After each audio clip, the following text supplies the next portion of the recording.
A hate watch. You watch a team, you hate them. Thanks for coming.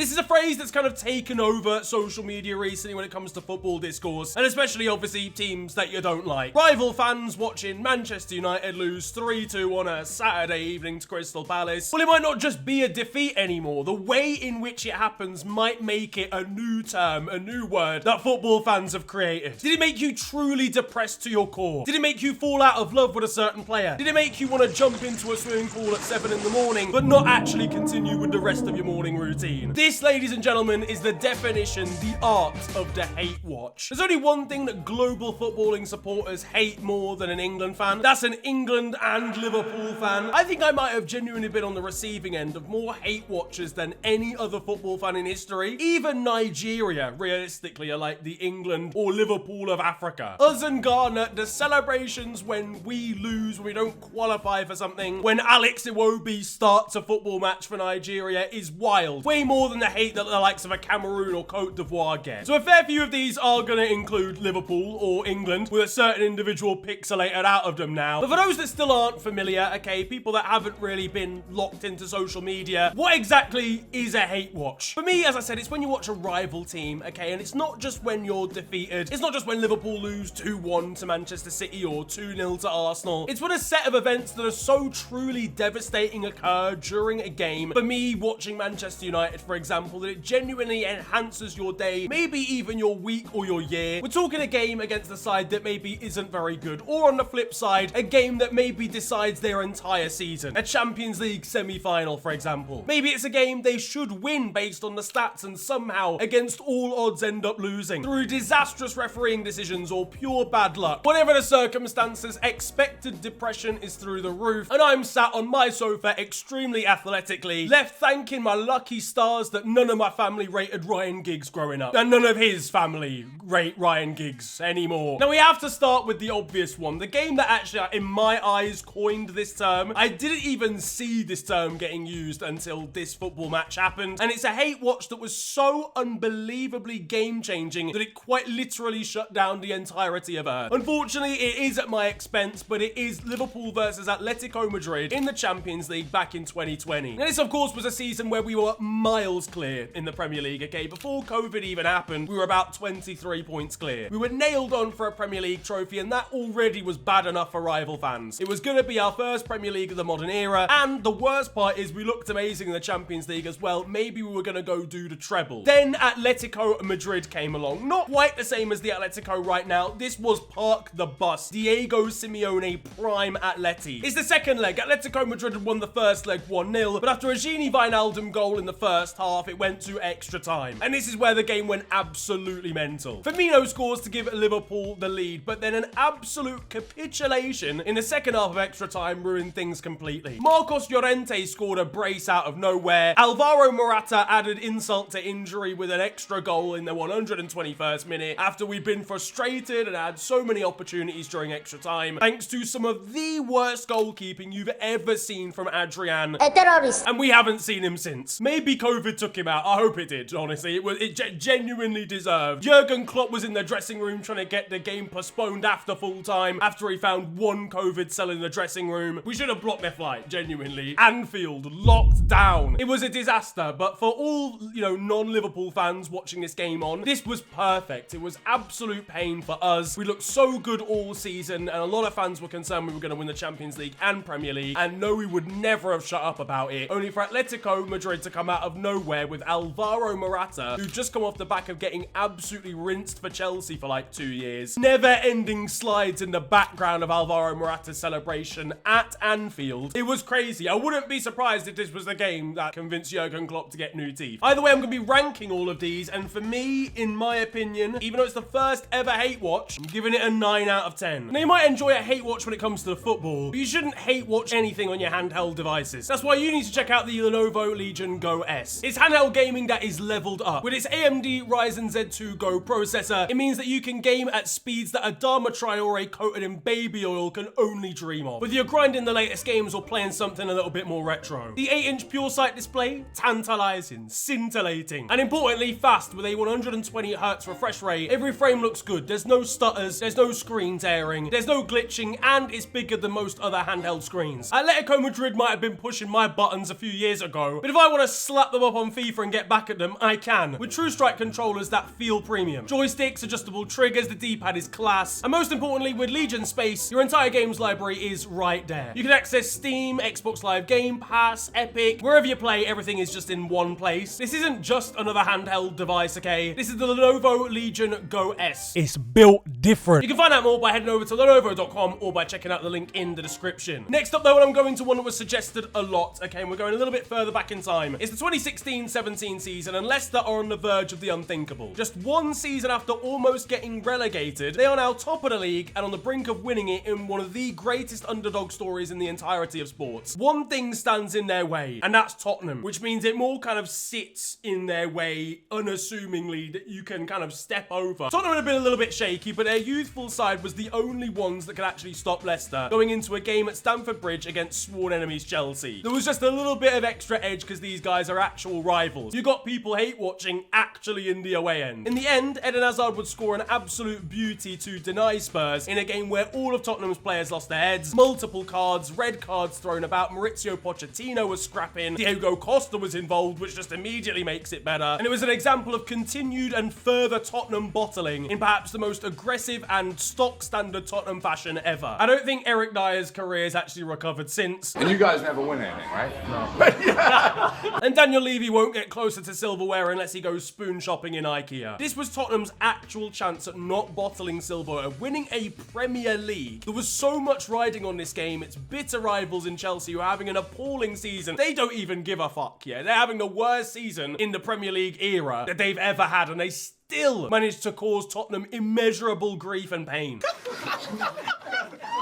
Not only that, but also completing, as I mentioned, one of the greatest underdog stories football's ever seen. Every single moment from this game is iconic. I've got to give it a 9.5 out of 10. But sometimes a hate watch happens on international duty. It's not always club football, okay? Because tensions can rise between nations too. And often, international football fans, they don't rate England supporters. We're hooligans, all right? Plastic chairs, them white ones, endangered species right now. All because of England supporters on a random main road in Slovakia somewhere. So when England reached the final of Euro 2020 at Wembley against Italy, they were starting to fear the worst. We might have taken the lead, but Italy would equalise and eventually win on penalties thanks to some shocking efforts from ourselves. It once again kept the stereotype of England being awful on penalties up, and of course denied us an international tournament that we've been craving for over 50 years. Once again, like the Tottenham game, the stakes of this one were so unbelievably high. The actual fabric of football would have changed if the result had gone slightly differently here, which is why already just kind of off the bat it is a generational hate watch. But why this doesn't get really top level hate watch points for me is the game itself wasn't very hate watchy. Yeah, sure, Luke Shaw scored after like 2 minutes, and that's the same amount that he can manage in the gym at the moment without re-injuring himself. The actual game itself, we just allowed Italy to come at us and attack us for the entire thing because Gareth Southgate wears inflatable armbands in the jacuzzi. And the result allowed for Jorginho to make a genuine Ballon d'Or claim, which I think was even more historically awful for the game of football. Either way, Giorgio Chiellini's pulled back on Bukayo Saka obviously could be used as an argument, but even though it was horrifically cynical, I don't think it was actually a red card. Lasagna stocks in Sainsbury's everywhere were down. Racism stocks were absolutely up after the penalties. And what I will say is I think due to the occasion and the results and the fact that everybody hates England, I think it still does get decent points. And of course the Chiellini pull, the fact we lost on penalties as well, it's so heartbreaking. I'll give it a 7.5 out of 10, I think. Then there's Morocco versus Portugal at the World Cup of 2022. Another one that is a big hate watch because of the sheer amount of people tuning in. The Cristiano Ronaldo, Lionel Messi GOAT debate has split football for about 2 decades now. So when Lionel Messi supporters tuned in to watch Cristiano Ronaldo drop an absolute stinker versus Morocco, make African history and get Portugal kicked out of what is likely to be his last World Cup playing for the nation, those tears that they saw running down his cheeks in the tunnel were extra seasoned. Then some Moroccan kid absolutely ripped into him on like TikTok afterwards. Ronaldo! He's crying in his car! Made even worse by the fact that it was a goalkeeping howler that gave Morocco Morocco the victory in the first place. I mean, it just all adds up genuinely. I'm going to give it a 6.5 out of 10 for me personally, and I think that's just because I'm not massively invested in watching Ronaldo cry. I'm sure if you asked a diehard Lionel Messi supporter that same question, they'd say a 10 out of 10. It was absolutely beautiful for you guys, but I don't care. I'm just here for the beautiful game. And overall, as good as Portugal are, and, you know, in comparison to that Morocco side, it wasn't really a result that massively shocked me given who was manager at the time and the fact that Portugal just never work as a cohesive unit because they try and run everything through Cristiano Ronaldo. And then, of course, we head to the African Cup of Nations. In 2024, a unlikely, miraculous final between Nigeria and the Ivory Coast. Guys, we lost to a nation that had an advert for managerial position in the yellow pages. The Ivory Coast actually sacked their manager mid-competition as they thought they'd gone out in the group stages. However, a miracle occurred, and in the end, they just about squeezed through as one of the best third-place teams. Therefore, they had to go out and find a new manager. That new manager managed to take them to the final and then absolutely battered Nigeria in it. Answering the age-old question of whose Jollof is better in Africa, Cote d'Ivoire. They don't even make the stuff. With all of our firepower, the likes of Chukwueze, Victor Osimhen, Ademola Lookman, we still couldn't take advantage of a managerless, basically, Ivory Coast, making one of the more unique hate watchers of all time. Ivorian uncles were seen across the country telling their uninterested wives of Victor Osimhen's 6.1 sofa score rating. Genuinely, this was surreal, a bizarre one, and I think because of how unique and strange it is, I have to give it a decent score. It's a 7 out of 10 for me, just for the sheer curiosity of it all. And sometimes an international hate watch might not even be team related. It might just be an individual. We've seen Cristiano Ronaldo stinking up with free kicks against Slovenia. We've seen Romelu Lukaku miss about 3 open goals in the space of 190 minutes. But an entire tournament hate watch, well, that honour goes to Phil Foden at Euro 2024. Not for myself, obviously. I wanted him to do well because I wanted England to do well, but Jesus Christ, the man made it hard. He was playing like a 57-year-old dad of 4, and he's only 2 of those 3 things. Off the back of a great domestic campaign for Manchester City, he was absolutely awful and uninspired for England. Didn't seem like he fitted into the formational fabric of the side, didn't seem like he fitted into the team very well, and ultimately kept out some great players who had great seasons by being extremely mediocre. The likes of a Cole Palmer. Hell, I'd even seen a Bereyeze starting games over him at that tournament. His expected baby mums were an all-time high, but his expected assists, not so much. He went off against Slovakia, and immediately Jude Bellingham brought out a bicycle kick. Coincidence? I think not. Back to the domestic campaigns, and a little bit more recently last season. Arsenal head over to Newcastle to play them at St James's Park, and one of the most incredible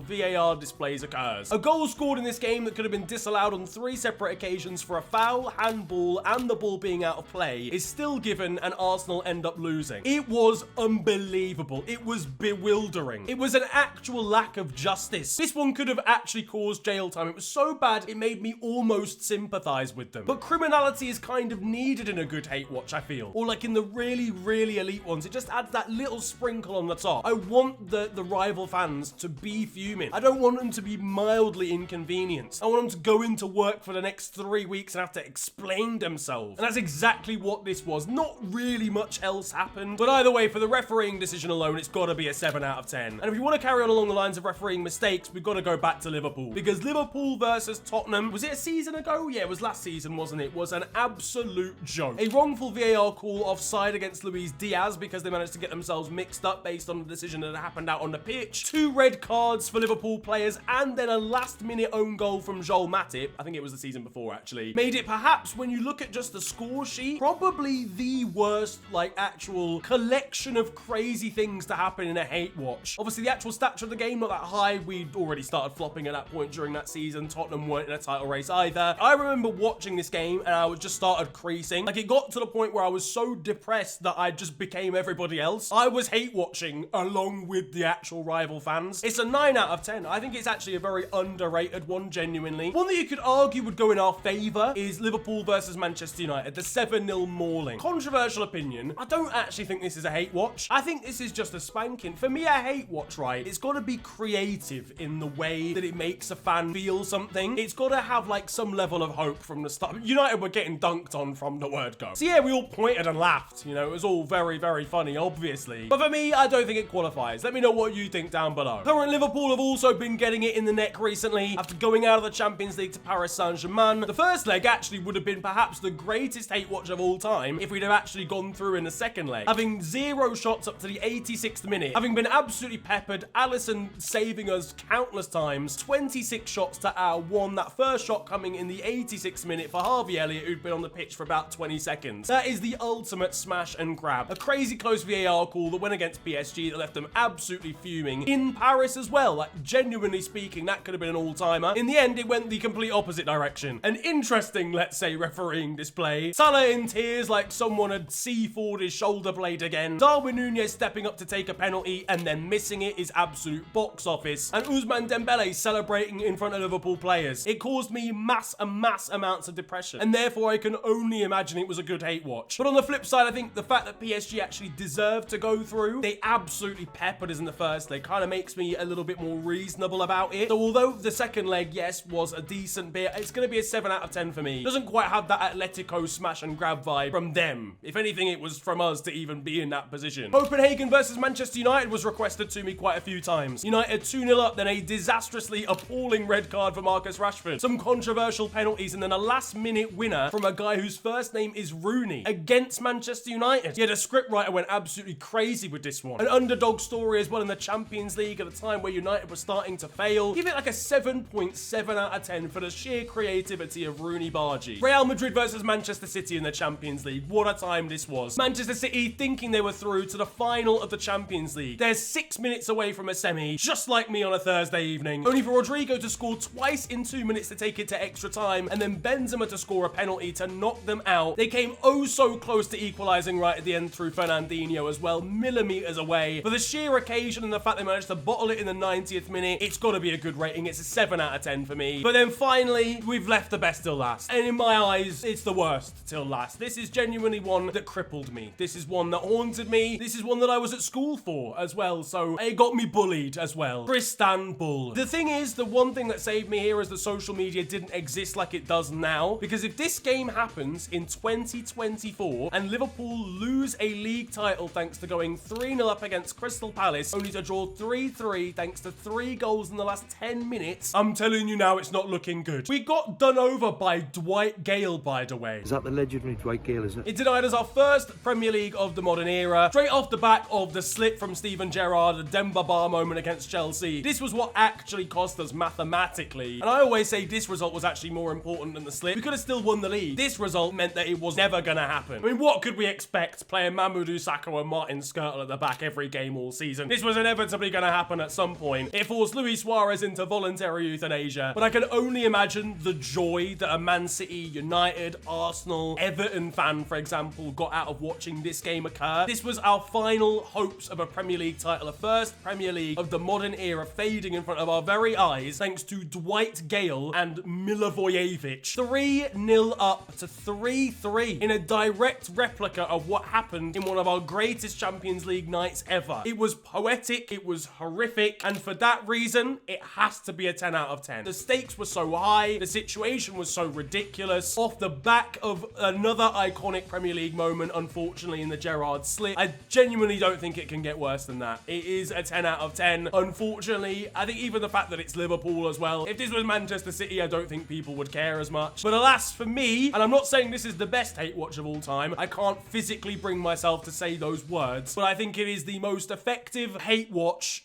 As a rival fan, I'm really trying not to give it credit. What I'm trying to say is I think this has all the ingredients of being the most effective hate watch of all time. Dwight Gale, I'm never gonna forgive you. But what do you think? Let me know down in the comment section. Are there any that I missed? What is your favorite hate watch of all time, revolving around your football club or around your rival's football club, I guess? If you did enjoy, feel free to slap a like on this video and of course subscribe if you are new to the channel. You can also follow me on social media. It is at @theofficialfng on Twitter and on Insta. It's been a pleasure ranting at you guys today. Have a wonderful day, enjoy yourselves, and goodbye.